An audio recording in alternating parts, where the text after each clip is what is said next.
ਕਹਾ ਤੇ ਆਵੇ ਕਹਾ ਇਹ ਜਾਵੇ, ਕਹਾ ਇਹ ਰਹੇ ਸਮਾਈ। ਇਸ ਸ਼ਬਦ ਕੋ ਜੋ ਅਰਥਾਵੈ, ਤਿਸ ਗੁਰ ਤਿਲ ਨ ਤਮਾਈ। ਕਿਉ ਤੱਤੇ ਅਵਗਤੇ ਪਾਵੈ, ਗੁਰਮੁਖ ਲੱਗੇ ਪਿਆਰੋ। ਆਪੇ ਸੁਰਤਾ ਆਪੇ ਕਰਤਾ, ਕਹੋ ਨਾਨਕ ਵਿਚਾਰੋ। ਹੁਕਮੈ ਆਵੈ ਹੁਕਮੇ ਜਾਵੈ, ਹੁਕਮੇ ਰਹੇ ਸਮਾਈ। ਪੂਰੇ ਗੁਰ ਤੇ ਸਾਚ ਕਮਾਵੈ, ਗਤ ਮਿਤ ਸ਼ਬਦੇ ਪਾਈ। ਕਹਾ ਤੇ ਆਵੈ ਤੋਂ ਜੋਗੀ ਦਾ ਭਾਵ ਇਹ ਹੈ ਕਿ ਜੀਵ ਸੰਸਾਰ ਵਿੱਚ ਜਨਮ ਲੈਣ ਤੋਂ ਪਹਿਲਾਂ ਕਿੱਥੋਂ ਅਤੇ ਕਿਵੇਂ ਆਉਂਦਾ ਹੈ ਅਤੇ ਸਰੀਰ ਤਿਆਗਣ ਉਪਰੰਤ ਕਿੱਥੇ ਜਾਂਦਾ ਹੈ, ਤੁਰਿਆ ਪਦ ਸਮੇਂ ਕਿੱਥੇ ਸਮਾਇਆ ਰਹਿੰਦਾ ਹੈ। ਇਹ ਸਾਰੀ ਗੱਲ ਜਾਣਨ ਵਾਲਾ ਹੀ ਤਮਾ ਭਾਵ ਮਾਇਆ ਤੋਂ ਰਹਿਤ ਜੀਵਨ ਮੁਕਤ ਅਵਸਥਾ ਦਾ ਧਾਰਨੀ ਮੰਨਿਆ ਜਾ ਸਕਦਾ ਹੈ। ਉਸਨੂੰ ਇਹ ਵੀ ਪਤਾ ਹੋਣਾ ਚਾਹੀਦਾ ਹੈ ਕਿ ਐਸਾ ਤੱਤ ਗਿਆਨ ਕਿਵੇਂ ਪ੍ਰਾਪਤ ਕੀਤਾ ਜਾ ਸਕਦਾ ਹੈ ਜਿਸ ਨਾਲ ਗੁਰਮੁਖਾਂ ਨੂੰ ਮਾਇਆ ਦਾ ਮੋਹ ਹੀ ਭੁੱਲ ਜਾਂਦਾ ਹੈ। ਆਪਣੇ ਸਰੀਰ ਤੋਂ ਪਿਆਰੀ ਕੋਈ ਚੀਜ਼ ਸੰਸਾਰ ਵਿੱਚ ਸੰਸਾਰੀ ਦ੍ਰਿਸ਼ਟੀ ਅਨੁਸਾਰ ਨਹੀਂ ਹੈ, ਪਰ ਗੁਰਮੁਖ ਇਸ ਤੱਤ ਗਿਆਨ ਦੇ ਪ੍ਰੇਮ ਵਿੱਚ ਸਰੀਰ ਦਾ ਮੋਹ ਵੀ ਛੱਡ ਦਿੰਦੇ ਹਨ।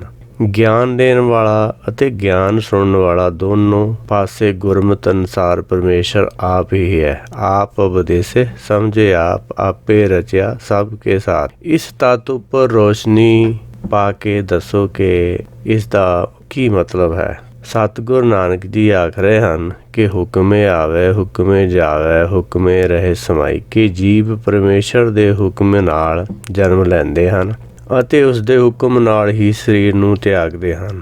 ਹੁਕਮ ਦੁਆਰਾ ਹੀ ਪਰਮੇਸ਼ਰ ਹਾਕਮ ਵਿੱਚ ਲੀਨ ਹੋ ਜਾਂਦੇ ਹਨ। ਪੂਰੇ ਗੁਰ ਤੇ ਸਾਚ ਕਮਾਵੈ, ਗਤ ਮਿਤ ਸ਼ਬਦੇ ਪਾਈ। ਪੂਰੇ ਗੁਰੂ ਦੇ ਉਪਦੇਸ਼ ਵਿੱਚ ਚੱਲ ਕੇ ਜਦੋਂ ਜੀਵ ਸੱਚ ਕਮਾਉਂਦਾ ਹੈ ਤਾਂ ਫਿਰ ਗੁਰ ਉਪਦੇਸ਼ ਨਾਲ ਇਹ ਥਿਰ ਅਵਸਥਾ ਨੂੰ ਪ੍ਰਾਪਤ ਹੋ ਜਾਂਦਾ ਹੈ। ਇਹਨਾਂ ਪੰਕਤੀਆਂ ਵਿੱਚ ਪੂਰੇ ਗੁਰ ਤੇ ਸਾਚ ਕਮਾਵੇ ਦਾ ਵਿਸ਼ੇਸ਼ ਅਰਥ ਇਹ ਹੈ ਕਿ ਸੰਸਾਰ ਦੇ ਲੋਕਾਂ ਨੇ ਸੱਚ ਦੀ ਪਰਿਭਾਸ਼ਾ ਵੀ ਆਪਣੀ ਆਪਣੀ ਮਤ ਅਨੁਸਾਰ ਕੀਤੀ ਹੋਈ ਹੈ। ਇਸ ਲਈ ਗੁਰਮਤਿ ਅਨੁਸਾਰ ਸਾਚ ਕਮਾਵੇ ਕਹਿਣ ਤੋਂ ਭਾਵ ਸਤਿਗੁਰ ਜੀ ਦਾ ਇਹ ਹੈ ਕਿ ਇਸ ਨੂੰ ਸਮਝਣ ਦੀ ਲੋੜ ਹੈ। ਗੁਰੂ ਗ੍ਰੰਥ ਸਾਹਿਬ ਦੇ ਆਰੰਭ ਵਿੱਚ ਹੀ ਗੁਰੂ ਨਾਨਕ ਦੇਵ ਜੀ ਨੇ ਆਦਿ ਸੱਚ ਲਿਖ ਕੇ ਦੱਸ ਦਿੱਤਾ ਕਿ ਸੱਚ ਤੋਂ ਉਹਨਾਂ ਦਾ ਭਾਵ ਸਦਾ ਸਥਿਰ ਰਹਿਣ ਵਾਲਾ ਬ੍ਰਹਮ ਗਿਆਨ, ਨਿਰਾਕਾਰ ਸਰਬ ਵਿਆਪਕ ਕਰਤਾ ਪੁਰਖ ਅਕਾਲ ਮੂਰਤ ਅਜੂਨੀ ਸਵੈ ਭੰਗ ਹੈ। ਸੱਚ ਕਦੇ ਪੁਰਾਣਾ ਨਹੀਂ ਹੁੰਦਾ, ਇਸ ਲਈ ਪਰਮੇਸ਼ਰ ਨੂੰ ਜਰਾ ਰੋਗ ਤੋਂ ਮੁਕਤ ਮੰਨਿਆ ਗਿਆ ਹੈ। ਸੱਚ ਹਮੇਸ਼ਾ ਲਈ ਸੱਚ ਹੀ ਹੁੰਦਾ ਹੈ, ਪਰ ਦੁਨੀਆ ਦੇ ਪਰਿਭਾਸ਼ਿਤ ਸੱਚ ਇਸ ਪਰਮ ਸੱਚ ਦੀ ਕਸੌਟੀ ਦੇ ਪੂਰੇ ਨਹੀਂ ਉਤਰਦੇ, ਕਿਉਂਕਿ ਉਹ ਸੱਚ ਕੱਚੇ ਗੁਰੂਆਂ ਦੇ ਪਰਿਭਾਸ਼ਿਤ ਸੱਚ ਹੁੰਦੇ ਹਨ। ਸੰਸਾਰ ਵਿੱਚ ਅਸੰਖ ਗ੍ਰੰਥ ਮੌਜੂਦ ਹਨ, ਪਰ ਅੱਜ ਦੀ ਘੜੀ ਸ੍ਰੀ ਗੁਰੂ ਗ੍ਰੰਥ ਸਾਹਿਬ ਜੀ ਦੀ ਬਾਣੀ ਨੂੰ ਹੀ ਸੱਚੀ ਬਾਣੀ ਕਿਹਾ ਗਿਆ ਹੈ। ਭਾਵੇਂ ਹੋਰ ਗ੍ਰੰਥਾਂ ਵਿੱਚ ਵੀ ਕੁਝ ਇਸੇ ਕਿਸਮ ਦਾ ਸੱਚ ਮੌਜੂਦ ਹੈ, ਪਰ ਉਹਨਾਂ ਗ੍ਰੰਥਾਂ ਦਾ ਗਿਆਨ ਹੀ ਇਸ ਪਰਮ ਸੱਚ ਦਾ ਵਿਰੋਧ ਵੀ ਕਰਦਾ ਰਹਿੰਦਾ ਹੈ, ਭਾਵ ਆਪਾ ਵਿਰੋਧੀ ਸੱਚ ਪ੍ਰਗਟ ਕਰਦਾ ਰਹਿੰਦਾ ਹੈ। ਐਸਾ ਉਪਦੇਸ਼ ਦੇਣ ਵਾਲਿਆਂ ਨੂੰ ਗੁਰਬਾਣੀ ਕੱਚੇ ਗੁਰੂ ਤੇ ਉਹਨਾਂ ਦੇ ਦਿੱਤੇ ਹੋਏ ਉਪਦੇਸ਼ ਨੂੰ ਕੱਚੀ ਬਾਣੀ ਆਖਦੀ ਹੈ। ਸਤਿਗੁਰੂ ਬਿਨਾਂ ਹੋਰ ਕੱਚੀ ਹੈ ਬਾਣੀ, ਬਾਣੀ ਤਾਂ ਕੱਚੀ ਸਤਿਗੁਰ ਬਾਝੋਂ ਹੋਰ ਕੱਚੀ ਬਾਣੀ। ਕਹਿੰਦੇ ਕੱਚੇ ਸੁਣਦੇ ਕੱਚੇ, ਕੱਚੀ ਆਖ ਬਖਾਣੀ। ਹਾਰ ਹਾਰ ਨਿਤ ਕਰਿਆ ਰਸਨਾ, ਕਹਿਆ ਕਛੂ ਨ ਜਾਣੀ।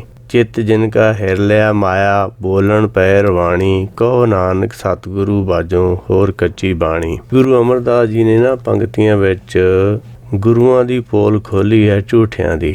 ਇਹ ਉਹਨਾਂ ਦੀ ਆਪਣੀ ਹੱਡ ਬੀਤੀ ਕਥਾ ਦਾ ਹਿੱਸਾ ਹੈ। ਇਸ ਵਿੱਚ ਉਹ ਦੱਸ ਰਹੇ ਹਨ ਕਿ ਕਿਸ ਤਰ੍ਹਾਂ ਸੰਸਾਰ ਵਿੱਚ ਕੱਚੇ ਗੁਰੂਆਂ ਦਾ ਜਾਲ ਵਿਛਿਆ ਪਿਆ ਹੈ, ਜਿਸ ਵਿੱਚ ਉਹ ਖੁਦ ਵੀ ਬਹੁਤ ਦੇਰ ਤੱਕ ਫਸੇ ਰਹੇ। ਜੇ ਉਹਨਾਂ ਦੀ ਇੱਛਾ ਕਿਸੇ ਘਟੀਆ ਸੱਚ ਨੂੰ ਪ੍ਰਵਾਨ ਕਰ ਲੈਂਦੀ ਤਾਂ ਉਹ ਖੁਦ ਵੀ ਉਹਨਾਂ ਕੱਚੇ ਗੁਰੂਆਂ ਵਿੱਚ ਪ੍ਰਪੰਚ ਰਚ ਕੇ ਸ਼ਾਮਲ ਹੋ ਜਾਂਦੇ, ਪਰ ਉਹਨਾਂ ਦੀ ਇੱਛਾ ਤਾਂ ਕੇਵਲ ਨਿਰੋਲ ਸੱਚ ਦੇ ਦਰਸ਼ਨ ਕਰਨ ਦੀ ਸੀ, ਜਿਸ ਦੇ ਦਰਸ਼ਨਾਂ ਦੀ ਤਾਂਘ ਲਈ ਉਹਨਾਂ ਨੂੰ ਬੇਅੰਤ ਗੁਰੂਆਂ, ਸੰਤਾਂ ਜਾਂ ਗ੍ਰੰਥਾਂ ਨਾਲ ਸੰਪਰਕ ਕਰਨਾ ਪਿਆ। ਪਰ ਨਿਰੋਲ ਸੱਚ ਦੇ ਦਰਸ਼ਨ ਜਿਸ ਦਿਨ ਉਹਨਾਂ ਨੂੰ ਹੋਏ, ਉਸ ਬਾਰੇ ਇਸ ਬਾਣੀ ਆਨੰਦ ਸਾਹਿਬ ਦੇ ਆਰੰਭ ਵਿੱਚ ਉਹਨਾਂ ਨੇ ਆਖਿਆ, ਆਨੰਦ ਭਇਆ ਮੇਰੀ ਮਾਏ, ਸਤ ਗੁਰੂ ਮੈਂ ਪਾਇਆ। ਭਾਵ ਮੇਰੇ ਹਿਰਦੇ ਵਿੱਚ ਪਰਮ ਆਨੰਦ ਦੀ ਅਵਸਥਾ ਇਸ ਲਈ ਪ੍ਰਗਟ ਹੋ ਗਈ, ਸਤਿਗੁਰੂ ਭਾਵ ਸੱਚੇ ਗਿਆਨ ਦੀ ਪ੍ਰਾਪਤੀ ਹੋ ਗਈ ਹੈ। ਹੁਣ ਮੈਂ ਨਿਰੋਲ ਸੱਚ ਨੂੰ ਪਛਾਣ ਲਿਆ ਹੈ। ਨਿਰੋਲ ਸੱਚ ਦੀ ਨਿਸ਼ਾਨੀ ਇਹ ਹੁੰਦੀ ਹੈ ਕਿ ਨਿਰੋਲ ਸੱਚ ਦੀ ਵਿਆਖਿਆ ਕਰਨ ਵਾਲੇ ਦੀਆਂ ਗੱਲਾਂ ਵਿੱਚ ਵਿਰੋਧਾਭਾਸ ਨਹੀਂ ਹੁੰਦਾ। ਗੁਰੂ ਅਮਰਦਾਸ ਜੀ ਦੀ ਅਕੱਤ ਕਥਾ ਗੁਰਬਾਣੀ ਆਦਿ ਗ੍ਰੰਥ ਸਾਹਿਬ ਵਿੱਚ ਮੌਜੂਦ ਹੈ ਅਤੇ ਅੱਜ ਦੁਨੀਆ ਦੇ ਸਾਰੇ ਸੂਝਵਾਨ ਲੋਕ ਮੰਨਦੇ ਹਨ ਕਿ ਇਸ ਵਿੱਚ ਵਿਰੋਧਾਭਾਸ ਨਹੀਂ ਹੈ। ਇਸ ਪੌੜੀ ਵਿੱਚ ਗੁਰੂ ਅਮਰਦਾਸ ਜੀ ਨੇ ਕੱਚੇ ਗੁਰੂਆਂ ਦਾ ਚਿੱਤ ਮਾਇਆ ਮੋਹ ਤੋਂ ਗ੍ਰਸਤ ਮੰਨਿਆ ਹੈ। ਉਹਨਾਂ ਦੇ ਉਪਦੇਸ਼ ਨੂੰ ਬੋਲਣ ਪਹਿਰਵਾਨੀ ਆਲ ਪਤਾਲ ਦੀਆਂ ਗੱਲਾਂ ਆਖਿਆ ਹੈ। ਜਿਹੜਾ ਗੁਰੂ ਖੁਦ ਹੀ ਮਾਇਆ ਵਿੱਚ ਫਸਿਆ ਹੋਵੇ ਉਹ ਆਪਣੇ ਸਿੱਖਾਂ ਨੂੰ ਮਾਇਆ ਰਹਿਤ ਕਿਵੇਂ ਕਰ ਸਕਦਾ ਹੈ। ਇਸੇ ਕਿਸਮ ਦਾ ਸੰਕੇਤ ਸਤਿਗੁਰੂ ਨਾਨਕ ਦੇਵ ਜੀ ਨੇ ਸਿੱਧਾਂ ਨੂੰ ਕੀਤਾ ਹੈ ਕਿ ਤੁਸੀਂ ਕੱਚੇ ਗੁਰੂਆਂ ਦੇ ਪਿੱਛੇ ਲੱਗ ਕੇ ਸੱਚ ਤੋਂ ਕਿੰਨੀ ਦੂਰ ਖੜੇ ਹੋ। ਆਪਣੇ ਅੰਦਰ ਝਾਕ ਕੇ ਵੇਖ ਲਓ। ਹੁਣ ਤੱਕ ਦੀ ਵਿਚਾਰਧਾਰਾ ਵਿੱਚ ਅਸੀਂ ਪੂਰੇ ਗੁਰ ਅਤੇ ਨਿਰੋਲ ਸੱਚ ਬਾਰੇ ਹੀ ਵਿਚਾਰ ਕੀਤੀ ਹੈ। ਸਾਚ ਕਮਾਵੇ ਬਾਰੇ ਸਮਝਣਾ ਬਾਕੀ ਹੈ। ਸਾਚ ਵਖਰ ਤਨ ਭੱਲੇ ਹੋਏ, ਆਪ ਤਰੇ ਤਾਰੇ ਪੀਸ ਹੋਏ। ਜਿਸ ਤੋਂ ਉਹਨਾਂ ਦਾ ਭਾਵ ਹੈ ਕਿ ਜਿਸ ਵਿਅਕਤੀ ਕੋਲ ਸੱਚ ਦਾ ਧਨ, ਨਾਮ ਧਨ, ਬ੍ਰਹਮ ਗਿਆਨ ਦਾ ਭੰਡਾਰ ਮੌਜੂਦ ਹੈ ਉਹ ਆਪ ਤਾਂ ਤਰਦਾ ਹੈ, ਦੂਸਰਿਆਂ ਨੂੰ ਵੀ ਤਾਰਨ ਦਾ ਉਪਦੇਸ਼ ਦਿੰਦਾ ਹੈ ਜਾਂ ਉਹਨਾਂ ਨੂੰ ਤਾਰਨ ਵਿੱਚ ਮਦਦ ਕਰਦਾ ਹੈ। ਇਸ ਤੋਂ ਇਹ ਸਮਝ ਆ ਜਾਣੀ ਚਾਹੀਦੀ ਹੈ ਕਿ ਗੁਰੂ ਨਾਨਕ ਦੇਵ ਜੀ ਦਾ ਪੂਰੇ ਗੁਰ ਤੇ ਸਾਚ ਕਮਾਵੇ ਕਹਿਣ ਤੋਂ ਭਾਵ ਹੈ ਕਿ ਬ੍ਰਹਮ ਗਿਆਨ ਦਾ ਖਜ਼ਾਨਾ ਕਿਸੇ ਪੂਰੇ ਗੁਰੂ ਕੋਲੋਂ ਪ੍ਰਾਪਤ ਕਰ ਲੈਣ ਨੂੰ ਹੀ ਸਤਿਗੁਰੂ ਜੀ ਪੂਰੇ ਗੁਰ ਤੇ ਸਾਚ ਕਮਾਵੇ ਆਖ ਰਹੇ ਹਨ। ਸਭ ਤੋਂ ਜ਼ਿਆਦਾ ਧਿਆਨ ਦੇਣ ਯੋਗ ਗੱਲ ਇਹ ਹੈ ਕਿ ਸਤਿਗੁਰੂ ਜੀ ਇੱਥੇ ਸ਼ਬਦ ਕਮਾਉਣ ਦੀ ਜਾਂ ਨਾਮ ਜਪਣ ਦੀ ਜਾਂ ਫਿਰ ਸਿਮਰਨ ਕਰਨ ਦੀ ਥਾਂ ਸਾਚ ਕਮਾਉਣ ਦੀ ਗੱਲ ਕਰਦੇ ਹਨ, ਜਿਹੜੀ ਕਿ ਗੁਰਮਤਿ ਦੀ ਨਵੀਂ ਵਿਧੀ ਹੈ। ਇੱਕ ਨਵੀਂ ਗੱਲ ਹੈ। ਗੁਰਮਤਿ ਵਿੱਚ ਸੱਚ ਕਮਾਉਣ ਦਾ ਮਤਲਬ ਹੈ ਗਿਆਨ ਦੀ ਪ੍ਰਾਪਤੀ ਕਰਨੀ, ਜਿਸ ਦੀ ਪ੍ਰਾਪਤੀ ਗੁਰ ਉਪਦੇਸ਼ ਵਿੱਚੋਂ ਹੀ ਹੋ ਸਕਦੀ ਹੈ। ਇਸ ਲਈ ਇਸ ਨਵੀਂ ਵਿਧੀ ਦੇ ਧਾਰਨੀ ਗੁਰਸਿੱਖਾਂ ਦੇ ਸਭ ਤੋਂ ਵੱਡੇ ਭਾਗ, ਕਿਉਂਕਿ ਗੁਰਸਿੱਖਾਂ ਨੇ ਗੁਰਬਾਣੀ ਨੂੰ ਪੜ੍ਹਨ ਪੜ੍ਹਾਉਣ ਦਾ ਕੰਮ ਗੁਰਦੁਆਰੇ ਦੁਆਰਾ ਚਾਲੂ ਰੱਖਿਆ ਹੋਇਆ ਹੈ। ਗਤ ਮਿਤ ਸ਼ਬਦੇ ਪਾਈ ਵਿਚਲੇ ਦ੍ਰਿਸ਼ਟੀਕੋਣ ਦੀ ਪੂਰਤੀ ਲਈ ਉਦਮ ਕੀਤੇ ਜਾਂਦੇ ਹਨ। ਗੁਰਬਾਣੀ ਅਨੁਸਾਰ ਗੁਰ ਉਪਦੇਸ਼ ਨੂੰ ਸਮਝੇ ਬਿਨਾਂ ਗੁਰਸਿੱਖ ਸੱਚ ਦਾ ਗਿਆਨ ਪ੍ਰਾਪਤ ਨਹੀਂ ਕਰ ਸਕਦਾ। ਗੁਰਬਾਣੀ ਦਾ ਆਪਣਾ ਇੱਕ ਦ੍ਰਿਸ਼ਟੀਕੋਣ ਹੈ। ਇਸ ਤੋਂ ਨੀਵੇਂ ਪੱਧਰ ਦੀ ਗੱਲ ਗੁਰਦੁਆਰਿਆਂ ਵਿੱਚ ਕਰਨ ਦੀ ਗੁਰਬਾਣੀ ਇਜਾਜ਼ਤ ਨਹੀਂ ਦਿੰਦੀ, ਪਰ ਫਿਰ ਵੀ ਗੁਰਦੁਆਰਿਆਂ ਵਿੱਚ ਜਿਹੜਾ ਪ੍ਰਚਾਰ ਹੋ ਰਿਹਾ ਉਹ ਬਿਲਕੁਲ ਹੀ ਗੁਰੂ ਗ੍ਰੰਥ ਸਾਹਿਬ ਜਾਂ ਆਦਿ ਗ੍ਰੰਥ ਸਾਹਿਬ ਦੇ ਉਲਟ ਕੀਤਾ ਜਾ ਰਿਹਾ ਹੈ। ਕੱਚੀਆਂ ਬਾਣੀਆਂ ਦੀਆਂ ਕੱਚੀਆਂ ਗੱਲਾਂ ਕੀਤੀਆਂ ਜਾਂਦੀਆਂ ਹਨ। ਗੁਰਮਤਿ ਦਾ ਦ੍ਰਿਸ਼ਟੀਕੋਣ ਸਿੱਖੀ ਨੂੰ ਚੜ੍ਹਦੀ ਕਲਾ ਵਿੱਚ ਲੈ ਜਾਣ ਵਾਲਾ, ਭਾਵ ਗੁਰਸਿੱਖ ਅੰਦਰ ਹਰ ਰੋਜ਼ ਉਸ ਦੇ ਸੱਚ ਵਿੱਚ ਵਾਧਾ ਕਰਨ ਵਾਲਾ ਹੁੰਦਾ ਹੈ। ਗੁਰਸਿੱਖ ਦੇ ਗਿਆਨ ਨੂੰ ਪ੍ਰਚੰਡਤਾ ਪ੍ਰਦਾਨ ਕਰਨ ਵਾਲਾ ਹੁੰਦਾ ਹੈ, ਜਦ ਕਿ ਕੱਚੀ ਮੱਤ ਕੱਚੀ ਗੱਲ ਗੁਰਸਿੱਖਾਂ ਨੂੰ ਢਹਿੰਦੀਆਂ ਕਲਾਂ ਮੋਹ ਮਾਇਆ ਦਾ ਹੀ ਸਭ ਤੋਂ ਵੱਧ ਪ੍ਰਚਾਰ ਹੋ ਰਿਹਾ ਹੈ। ਆਦਿ ਕੋ ਬਿਸਮਾਦ ਵਿਚਾਰ ਕਥੀਲੇ ਸੁਨ ਨਿਰੰਤਰ ਵਾਸ ਲਿਆ, ਵਿਕਲਪਤ ਮੁਦਰਾ ਗੁਰ ਗਿਆਨ ਵਿਚਾਰੀਅਲੇ, ਘਟ ਘਟ ਸਾਚਾ ਸਰਬ ਜੀਆ, ਗੁਰ ਬਚਨੀ ਅਵਗਤ ਸਮਾਈਏ, ਤਤ ਨਿਰੰਜਨ ਸਹਿਜ ਲਹੇ, ਨਾਨਕ ਦੂਜੀ ਕਾਰ ਨ ਕਰਨੀ, ਸੇਵੈ ਸਿੱਖ ਖੋਜ ਲਹੇ, ਹੁਕਮ ਬਿਸਮਾਦ ਹੁਕਮ ਪਛਾਣੇ, ਜੀ ਜੁਗਤ ਸੱਚ ਜਾਣੇ ਸੋਈ, ਆਪ ਮੇਟ ਨਿਰਾਲਮ ਹੋਵੇ, ਅੰਤਰ ਸਾਚ ਜੋਗੀ ਕਹੀਏ ਸੋਈ। ਭਾਵ ਆਦਿ ਵੱਲ ਵਧਣ ਲੱਗਿਆਂ ਆਖਰ ਨੂੰ ਬਿਸਮਾਦ ਹੋ ਜਾਈਦਾ ਹੈ। ਬਿਸਮਾਦ ਅਤਿਅੰਤ ਹੈਰਾਨੀ ਤੋਂ ਪ੍ਰਗਟ ਹੁੰਦਾ ਹੈ। ਭਰਮ ਦਾ ਨਾਸ ਹੋ ਜਾਣ ਨਾਲ ਬਿਸਮਾਦ ਅਵਸਥਾ ਪ੍ਰਗਟ ਹੋਇਆ ਕਰਦੀ ਹੈ। ਦੁਤੀਆ ਦੋਕਰ ਜਾਣੇ ਅੰਗ, ਮਾਇਆ ਬ੍ਰਹਮ ਰਮੈ ਸਭ ਸੰਗ। ਜਦੋਂ ਮਨ ਸੁੰਨ ਅਵਸਥਾ ਵਿੱਚ ਚਿੱਤ ਨਾਲ ਅਭੇਦ ਹੋ ਜਾਂਦਾ ਹੈ ਤਾਂ ਮਨ ਦਾ ਅਸਤਿਤਵ ਨਸ਼ਟ ਹੋਇਆ ਨਹੀਂ ਮੰਨਿਆ ਜਾ ਸਕਦਾ। ਮਨ ਅਤੇ ਚਿੱਤ ਦੋਨੋਂ ਜੁੜ ਕੇ ਸਾਬਤ ਸੂਰਤ ਬਣਦੇ ਹਨ। ਤਦ ਉਪਰੰਤ ਹੀ ਇੱਕ ਰੂਪ ਵਿੱਚ ਹਿਰਦੇ ਅੰਦਰ ਬੀਜ ਰੂਪ ਤੋਂ ਬ੍ਰਹਮ ਗਿਆਨ ਦਾ ਬ੍ਰਿਸ਼ ਰੂਪ ਧਾਰਨ ਕਰਦੇ ਹਨ। ਜਿਵੇਂ ਕਿਸੇ ਦਾਲ ਅਨਾਜ ਦੇ ਦੋ ਟੁਕੜੇ ਇੱਕ ਰੂਪ ਹੋਣ ਦੀ ਸੂਰਤ ਵਿੱਚ ਹੀ ਉੱਗਿਆ ਕਰਦੇ ਹਨ। ਇਹਨਾਂ ਦੋਹਾਂ ਦੇ ਅਸਤਿਤਵ ਤੋਂ ਹੀ ਬ੍ਰਿਸ਼ ਬਣਦਾ ਹੈ। ਇੱਕ ਹੋਰ ਪ੍ਰਮਾਣ ਗੁਰੂ ਨਾਨਕ ਦੇਵ ਜੀ ਇਸ ਪੰਕਤੀ ਵਿੱਚ ਦੇ ਕੇ ਇਸ ਗੱਲ ਨੂੰ ਸਮਝਾ ਰਹੇ ਹਨ।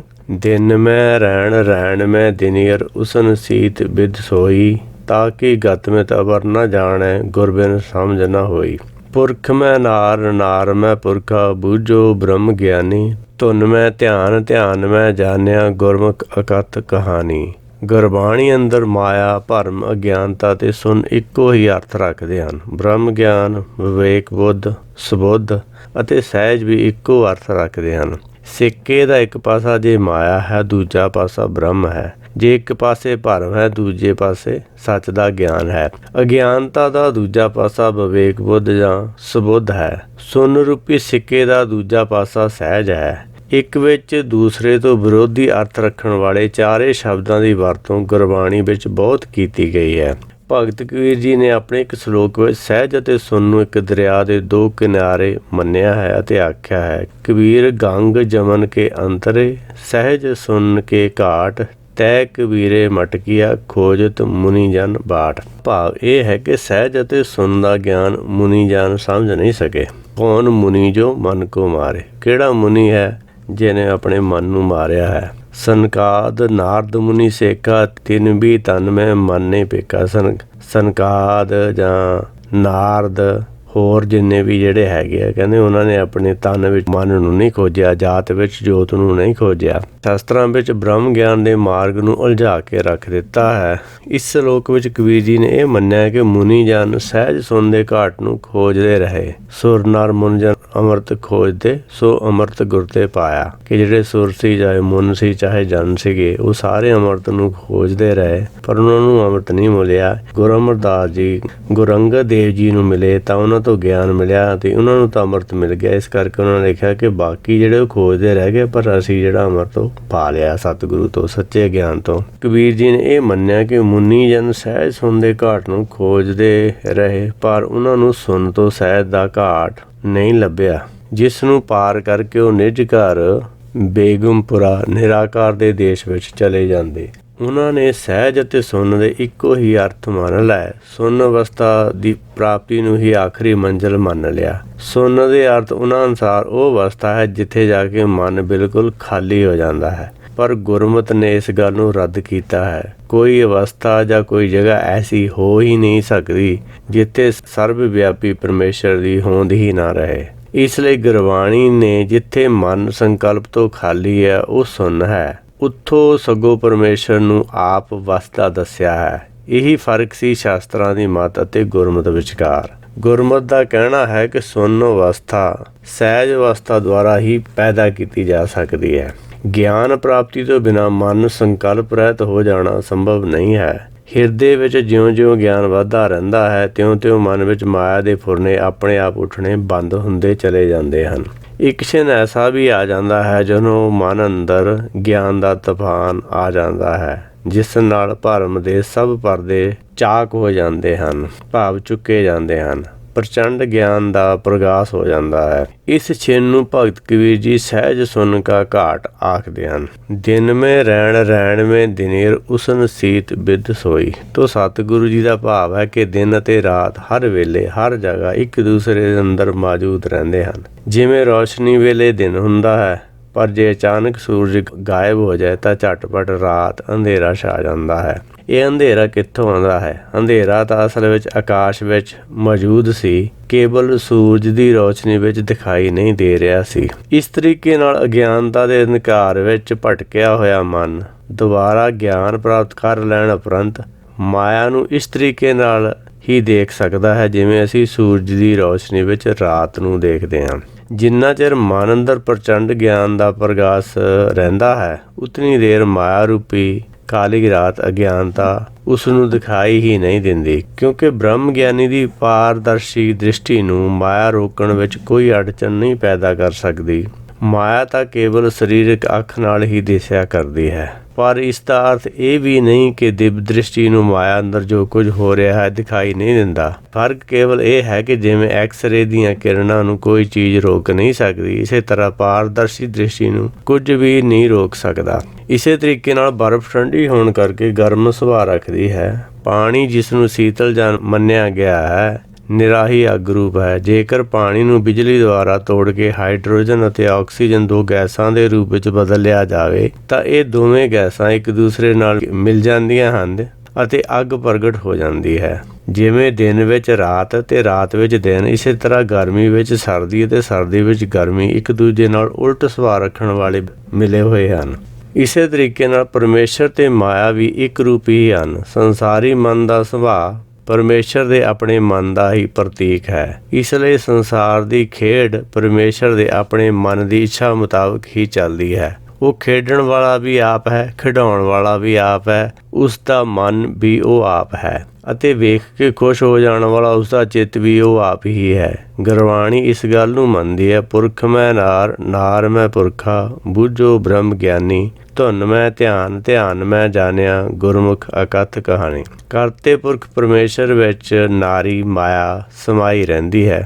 ਨਾਰੀ ਮਾਇਆ ਵਿੱਚ ਕਰਤਾ ਪੁਰਖ ਆਪਣਾ ਅੰਸ਼ ਜੀਵ ਰੂਪ ਹੋ ਕੇ ਵਸਦਾ ਹੈ। ਇਸ ਲਈ ਜੀਵ ਅਤੇ ਪਰਮੇਸ਼ਰ ਵਿਚਾਲੇ ਭਰਮ ਦਾ ਪਰਦਾ ਮਾਇਆ ਕਾਰਨ ਬਣਿਆ ਰਹਿੰਦਾ ਹੈ। ਗੁਰਮਤਿ ਦੀ ਪ੍ਰਾਪਤੀ ਮਾਇਆ ਨੂੰ ਭਰਮ ਦੇ ਪਰਦੇ ਦਾ ਕਾਰਨ ਬਣਨ ਤੋਂ ਹਟਾ ਦਿੰਦੀ ਹੈ, ਜਿਸ ਨਾਲ ਜੀਵ ਅਤੇ ਪਾਰ ਬ੍ਰਹਮ ਇੱਕ ਹੋ ਜਾਂਦੇ ਹਨ। ਗੁਰ ਸ਼ਬਦ ਦੀ ਧੁਨੀ ਵਿੱਚ ਹੀ ਧਿਆਨ ਜਦੋਂ ਜੁੜਿਆ ਰਹਿੰਦਾ ਹੈ, ਫਿਰ ਉਸ ਧਿਆਨ ਵਿੱਚੋਂ ਹੀ ਸੱਚ ਦਾ ਗਿਆਨ ਪੈਦਾ ਹੁੰਦਾ ਹੈ ਅਤੇ ਆਪਣਾ ਮੂਲ ਪਛਾਣ ਲਈਦਾ ਹੈ। ਇਹ ਅਕਥ ਕਥਾ ਗੁਰਮੁਖਾਂ ਦੀ ਹੈ। ਗੁਰਮੁਖਾਂ ਤੋਂ ਬਿਨਾਂ ਇਸ ਗੁਲਝ ਨੂੰ ਹੋਰ ਕੋਈ ਸੁਲਝਾ ਨਹੀਂ ਸਕਿਆ, ਕਿਉਂਕਿ ਗਿਆਨ ਸਰੂਪ ਗੁਰੂ ਤੋਂ ਬਿਨਾਂ ਇਸ ਦੀ ਸਮਝ ਨਹੀਂ ਆ ਸਕਦੀ। ਅਕਲਪਤ ਮੁਦਰਾ ਗੁਰ ਗਿਆਨ ਵਿਚਾਰੀਆ ਲੈ ਘਟ ਘਟ ਸਾਚਾ ਸਰਬ ਜੀਆ, ਕਿ ਗੁਰ ਗਿਆਨ ਦੀ ਵਿਚਾਰ ਵਿੱਚ ਲੱਗੇ ਹੋਏ ਮਨ ਦੀ ਮੁਦਰਾ ਆਪਣੇ ਆਪ ਬਣੀ ਰਹਿੰਦੀ ਹੈ। ਉਸ ਮੁਦਰਾ ਨੂੰ ਬਣਾਉਣ ਦੀ ਲੋੜ ਨਹੀਂ ਪੈਂਦੀ। ਜਦ ਕਿ ਇੱਕ ਮਨ ਅਤੇ ਇੱਕ ਚਿੱਤ ਹੋ ਕੇ ਗੁਰ ਸ਼ਬਦ ਸੁਣੀਏ, ਪੜ੍ਹੀਏ ਜਾਂ ਉਸ ਦੀ ਵਿਚਾਰ ਕਰੀਏ ਤਾਂ ਉਸ ਵੇਲੇ ਮਨ ਆਪਣੇ ਆਪ ਕਲਪਨਾ ਰਹਿਤ ਹੋ ਜਾਂਦਾ ਹੈ। ਫਿਰ ਕਲਪਨਾ ਰਹਿਤ ਹੋ ਕੇ ਗੁਰ ਸ਼ਬਦ ਨੂੰ ਸਮਝਣ ਵਿੱਚ ਲੱਗਿਆ ਰਹਿੰਦਾ ਹੈ। ਇਸੇ ਦਾ ਨਾਮ ਗਿਆਨ ਕੀ ਮੁਦਰਾ ਹੈ। ਗਿਆਨ ਦੀ ਮੁਦਰਾ ਕਲਪਨਾ ਵਿੱਚੋਂ ਪੈਦਾ ਨਹੀਂ ਕੀਤੀ ਜਾ ਸਕਦੀ। ਇਸ ਦਾ ਜਨਮ ਤਾਂ ਕਲਪਨਾ ਦੀ ਗੈਰ ਮੌਜੂਦਗੀ ਵਿੱਚ ਆਪਣੇ ਆਪ ਹੀ ਹੋਇਆ ਕਰਦਾ ਹੈ ਅਤੇ ਉਹ ਸਦਾ ਸਥਿਰ ਰਹਿਣ ਵਾਲਾ ਗਿਆਨ ਸਰੂਪ ਪਾਰ ਬ੍ਰਹਮ ਹਰ ਹਿਰਦੇ ਵਿੱਚ ਮੌਜੂਦ ਹੈ।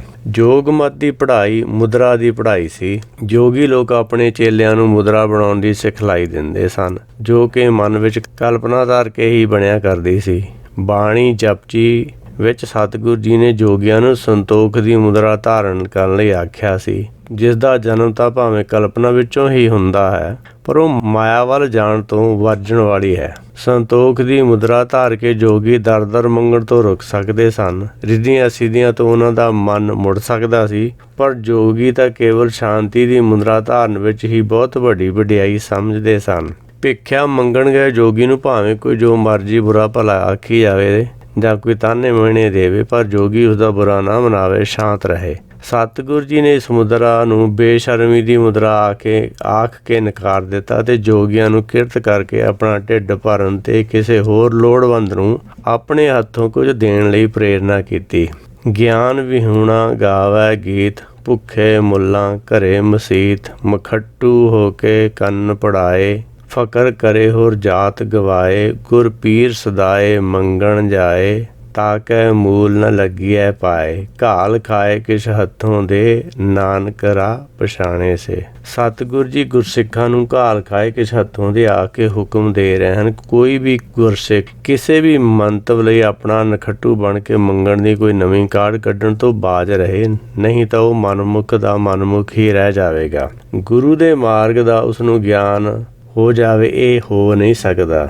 ਜਿਨ੍ਹਾਂ ਦੇ ਮਨਾਂ ਵਿੱਚ ਕਿਸੇ ਵੀ ਸ਼ਕਲ ਵਿੱਚ ਅਤਿਅੰਤ ਡੂੰਘੀ ਮਾਇਆ ਦੀ ਇੱਛਾ ਹੁੰਦੀ ਹੈ, ਆਮ ਲੋਕਾਂ ਨੂੰ ਭਾਵੇਂ ਉਸ ਦੀ ਪਛਾਣ ਨਾ ਵੀ ਹੋਵੇ, ਪਰ ਗੁਰੂ ਦੀ ਪਾਰਦਰਸ਼ੀ ਮੱਤ ਤੋਂ ਉਸ ਦਾ ਅੰਦਰਲਾ ਇਹ ਲੋਭ ਛੁਪਿਆ ਨਹੀਂ ਹੈ। ਗੁਰ ਬਚਨੀ ਅਵਗਤ ਸਮਾਈਏ, ਤਤ ਨਿਰੰਜਨ ਸਹਿਜ ਲਏ। ਗੁਰ ਉਪਦੇਸ਼ ਦੁਆਰਾ ਹੀ ਪਰਮੇਸ਼ਰ ਵਿੱਚ ਸਮਾਇਆ ਜਾ ਸਕਦਾ ਹੈ। ਗੁਰ ਉਪਦੇਸ਼ ਤੋਂ ਬਿਨਾਂ ਜਿੰਨੇ ਵੀ ਹੋਰ ਤਰੀਕੇ ਮੁਕਤੀ ਪ੍ਰਾਪਤੀ ਦੇ ਸੰਸਾਰ ਵਿੱਚ ਦੱਸੇ ਜਾਂਦੇ ਹਨ, ਉਹਨਾਂ ਵਿੱਚੋਂ ਕੋਈ ਵੀ ਤਰੀਕਾ ਐਸਾ ਨਹੀਂ ਹੈ ਜਿਹੜਾ ਪਰਮੇਸ਼ਰ ਦਾ ਗਿਆਨ ਕਰਵਾ ਦੇਣ ਵਾਲਾ ਹੋਵੇ। ਜਿਹੜਾ ਗੁਰੂ ਖੁਦ ਹੀ ਪਰਮੇਸ਼ਰ ਦੀ ਜਾਣਕਾਰੀ ਨਹੀਂ ਰੱਖਦਾ, ਉਹ ਪਰਮੇਸ਼ਰ ਦੇ ਦਰਸ਼ਨ ਕਿਵੇਂ ਕਰਾ ਸਕਦਾ ਹੈ? ਪਰਮੇਸ਼ਰ ਦੇ ਦਰਸ਼ਨ ਤਾਂ ਉਹੀ ਆਦਮੀ ਕਰਾ ਸਕਦਾ ਹੈ ਜਿਸ ਨੇ ਪਹਿਲਾਂ ਆਪ ਪਰਮੇਸ਼ਰ ਨੂੰ ਜਾਣ ਲਿਆ ਹੋਵੇ। ਜੋ ਕੁਝ ਉਸਨੇ ਜਾਣਿਆ ਹੈ, ਜਿਵੇਂ ਉਸਨੇ ਜਾਣਿਆ ਹੈ, ਉਹ ਸਾਰਾ ਵਿਸਥਾਰ ਖੋਲ੍ਹ ਕੇ ਦੱਸੇ ਅਤੇ ਆਪਣੇ ਸਿੱਖਾਂ ਦੀ ਤਸੱਲੀ ਕਰਵਾਵੇ। ਜਿਹੜੇ ਲੋਕ ਗੁਰੂ ਮਤ ਜਾਂ ਸੰਤ ਬਣੇ ਬੈਠੇ ਹਨ, ਗੁਰਮਤਿ ਨੂੰ ਪੜ੍ਹ ਕੇ ਵੀ ਨਹੀਂ ਸਮਝ ਸਕੇ ਅਤੇ ਨਾ ਹੀ ਸਮਝਾਉਣ ਦੇ ਕਾਬਲ ਹਨ, ਉਹ ਜੋ ਕੁਝ ਦੱਸ ਰਹੇ ਹਨ ਗੁਰਮਤਿ ਤੋਂ ਸਾਰਾ ਕੁਝ ਉਲਟ ਹੈ। ਉਹਨਾਂ ਮੱਤਾਂ ਦੀਆਂ ਧਾਰਨਾਵਾਂ ਦਾ ਪ੍ਰਚਾਰ ਹੈ ਜਿਹਨੂੰ ਗੁਰਮਤਿ ਨੇ ਮਨ ਮੱਤਾਂ ਆਖਿਆ ਹੋਇਆ ਹੈ। ਉਹਨਾਂ ਨੂੰ ਆਪਣੇ ਅੰਦਰ ਚੰਗੀ ਤਰ੍ਹਾਂ ਝਾਕ ਲੈਣਾ ਚਾਹੀਦਾ ਹੈ ਕਿ ਗੁਰ ਕੀ ਮੱਤ ਨੂੰ ਤੋੜ ਮਰੋੜ ਕੇ ਪੇਸ਼ ਕਰਨਾ ਹੀ ਸੰਤ ਕੀ ਨਿੰਦਾ ਗੁਰਬਾਣੀ ਵਿੱਚ ਲਿਖਿਆ ਗਿਆ ਹੈ। ਸੰਤ ਕਿਸੇ ਵੀ ਭੇਖ ਜਾਂ ਭੇਖਤਾਰੀ ਨੂੰ ਗੁਰਮਤਿ ਨਹੀਂ ਮੰਨਦੀ। ਗੁਰਮਤਿ ਵਿੱਚ ਗੁਰਮੁਖ ਦੀ ਅਵਸਥਾ ਹੀ ਸਭ ਤੋਂ ਉੱਚੀ ਅਤੇ ਸੁੱਚੀ ਮੰਨੀ ਗਈ ਹੈ। ਇਸ ਬਾਣੀ ਵਿੱਚ ਸਤਿਗੁਰ ਜੀ ਸੰਤਾਂ ਨੂੰ ਉਪਦੇਸ਼ ਕਰ ਰਹੇ ਹਨ ਅਤੇ ਮੁਕਤੀ ਪ੍ਰਾਪਤ ਕਰਨ ਵਾਲੇ ਨੂੰ ਗੁਰਮੁਖ ਬਣਨਾ ਲਾਜ਼ਮੀ ਕਰਾਰ ਦੇ ਰਹੇ ਹਨ। ਗੁਰਮੁਖ ਹੀ ਸੰਤ ਸਾਧ ਬ੍ਰਹਮ ਗਿਆਨੀ ਹੁੰਦੇ ਹਨ। ਨਾਨਕ ਦੂਜੀ ਕਾਰ ਨ ਕਰਈ, ਸੇਵੇ ਸਿੱਖ ਸੋ ਖੋਜ ਲਹੇ। ਇਸੇ ਲਈ ਸਤਿਗੁਰ ਜੀ ਨੇ ਗੁਰਸਿੱਖਾਂ ਨੂੰ ਹੋਰ ਕਿਸੇ ਕਿਸਮ ਦੇ ਵੀ ਕੰਮ ਜਿਵੇਂ ਮਾਲਾ ਫੇਰਨੀ, ਸਮਾਧੀ ਲਾਉਣੀ ਜਾਂ ਹੋਰ ਕੋਈ ਜਪ ਤਪ ਕਰਨ ਤੋਂ ਵਰਜ ਦਿੱਤਾ ਹੈ ਅਤੇ ਗੁਰਸਿੱਖਾਂ ਨੂੰ ਸੇਵੈ ਸਿੱਖ ਭਾਵ ਗੁਰ ਸ਼ਬਦ ਵਿਚਾਰ ਕਰਦੇ ਰਹਿਣ ਲਈ ਆਖਿਆ ਹੈ। ਉਹ ਸਿੱਖ ਆਪਣੇ ਅੰਦਰੋਂ ਪਰਮ ਤੱਤ ਨੂੰ ਖੋਜ ਲਵੇਗਾ, ਜਿਹੜਾ ਗੁਰ ਸ਼ਬਦ ਦੀ ਰੋਸ਼ਨੀ ਵਿੱਚ ਇਸ ਦੀ ਖੋਜ ਆਪਣੇ ਹਿਰਦੇ ਵਿੱਚ ਨਿਰੰਤਰ ਜਾਰੀ ਰੱਖੇਗਾ। ਤੱਤ ਗਿਆਨ ਉਸਦੇ ਅੰਦਰ ਪ੍ਰਗਟ ਹੋ ਜਾਵੇਗਾ। ਹੁਕਮ ਵਿਸਮਾਦ ਹੁਕਮ ਪਛਾਣੇ, ਜੀ ਜੁਗਤ ਸੱਚ ਜਾਣੇ ਸੋਈ। ਤੱਤ ਗਿਆਨ ਪ੍ਰਗਟ ਹੋ ਜਾਣ ਉਪਰੰਤ ਹਿਰਦੇ ਵਿੱਚ ਬਿਨਾਂ ਕਰਨਾ ਤੋਂ ਸੁਣਨ ਵਾਲੇ ਹੁਕਮ ਰੂਪੀ ਨਾਦ ਦੀ ਪਛਾਣ ਜਾਂ ਸਮਝ ਆ ਜਾਂਦੀ ਹੈ, ਜਿਸ ਤੋਂ ਪਿੱਛੋਂ ਹੁਕਮੀ ਪਰਮੇਸ਼ਰ ਨੂੰ ਜਾਣ ਕੇ ਬਿਸਮਾਦ ਅਵਸਥਾ ਦੀ ਪ੍ਰਾਪਤੀ ਹੁੰਦੀ ਹੈ ਅਤੇ ਜੀਵ ਦੇ ਪਰਮੇਸ਼ਰ ਨਾਲ ਅਭੇਦ ਹੋਣ ਦੀ ਜੁਗਤੀ ਜਾਣ ਲਈਦੀ ਹੈ। ਉਸ ਤੋਂ ਪਿੱਛੋਂ ਆਪ ਮੇਟ ਨਿਰਾਲਮ ਹੋਵੇ, ਅੰਤਰ ਸਾਚ ਜੋਗੀ ਕਹੀਏ ਸੋਈ। ਆਪਣੇ ਮਨ ਦਾ ਗਿਆਨ ਬਿਲਕੁਲ ਹੀ ਸਮਾਪਤ ਹੋ ਜਾਂਦਾ ਹੈ। ਸੰਸਾਰ ਨਾਲ ਸਰੀਰ ਨਾਲ ਕੋਈ ਵਾਸਤਾ ਨਹੀਂ ਰਹਿੰਦਾ। ਹਿਰਦੇ ਵਿੱਚ ਕੇਵਲ ਸੱਚ ਭਰਪੂਰ ਹੁੰਦਾ ਹੈ। ਉਸ ਅਵਸਥਾ ਵਾਲੇ ਨੂੰ ਹੀ ਜੋਗੀ ਭਾਵ ਪਰਮੇਸ਼ਰ ਨਾਲ ਜੁੜਿਆ ਹੋਇਆ ਆਖਿਆ ਜਾ ਸਕਦਾ ਹੈ। ਵਾਹਿਗੁਰੂ ਜੀ ਕਾ ਖਾਲਸਾ, ਵਾਹਿਗੁਰੂ ਜੀ ਕੀ ਫਤਿਹ।